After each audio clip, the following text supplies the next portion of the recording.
And this idea is also described by Bhaktivinoda Thakur in Jaiva Dharma, chapter 16, Prameya, Jivas and Maya. Vajranath asks his guru. Vajranath says, if Krishna is so merciful, compassionate, Karunamaya,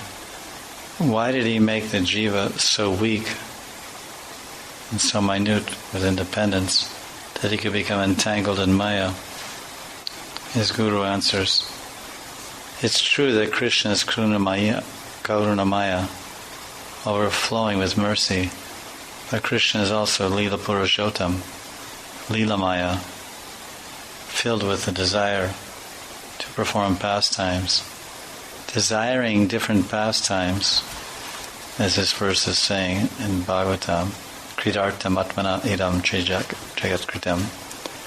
desiring different pastimes to be enacted in different situations